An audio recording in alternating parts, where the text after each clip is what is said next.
فکری جنگ کا بھی دور ہے۔ میں نے مدینہ یونیورسٹی میں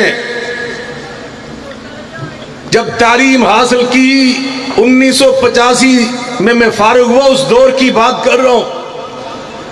ہمیں مدینہ یونیورسٹی میں ایک سبجیکٹ پڑھایا گیا، اس کا عنوان تھا الغزو الفکری، کہ ایک وقت آنے والا ہے جب مسلمانوں کے ساتھ بندوق کی، میزائلوں کی جنگ کے ساتھ ساتھ دشمن فکری جنگ بھی کرے گا، نظریاتی جنگ، فکر اور سوچ کی جنگ۔ آج الغزو الفکری کا دور آ چکا ہے اور دشمن ہماری بعض اوقات صفوں کے اندر گھس جاتے ہیں، آستین کے سانپ بن کر ہمیں ڈسنے کی کوشش کرتے ہیں۔ آستین کے ان سانپوں میں بعض وہ لوگ بھی ہیں جو یہ شوشے چھوڑتے ہیں کہ پاکستان سے محبت کرنا وطن پرستی ہے، اور وطن پرستی بت پرستی کے مترادف ہے۔ میری اس بات کو سمجھنے کی کوشش کریں۔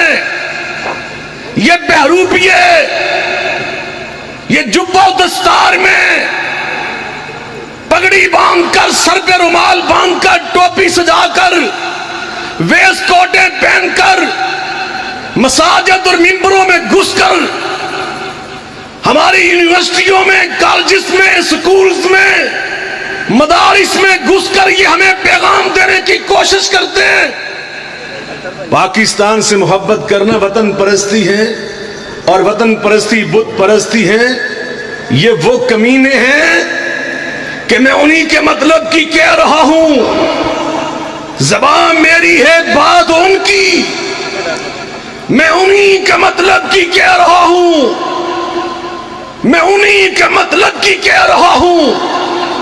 زبان میری ہے، بات ان کی، میں انہی کی محفل سجا رہا ہوں۔ چراغ میرا ہے، رات ان کی، چراغ دین کا، نام اسلام کا، سٹیج ممبروں محراب کا، مدارس کا، یونیورسٹیز کا، پاکستان کا، اور کام کر رہے پاکستان کے اندر بیٹھ کر بدماشوں کا، پاکستان کے دشمنوں کا، پاکستان کے مخالفوں کا، اور یہ پیغام دے رہے ہیں وطن سے محبت کرنا وطن پرستی اور بت پرستی کے مترادف۔ میں تمہیں بتانا چاہتا ہوں، آسمان سے رب فرماتے ہیں میرے محبوب کی زندگی کا ہر پہلو تمہارے لیے اسوہ، تمہارے لیے دین، تمہارے لیے توحید، تمہارے لیے شریعت، تمہارے لیے تقوی، تمہارے لیے الہیت، تمہارے لیے اخلاص،